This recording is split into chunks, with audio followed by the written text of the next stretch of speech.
In 2015, a staggering carbon credit fraud tied to a fake rainforest project siphoned millions from EU buyers. A whistleblower in Geneva traced fabricated permits, exposing a maze of shell companies and falsified audits across 3 continents.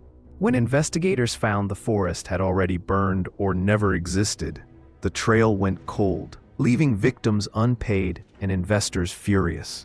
But who stands to gain when vital forests vanish into printed numbers?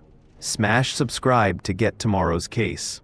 As regulators tighten the net, a mysterious ledger link points to a single broker still at large.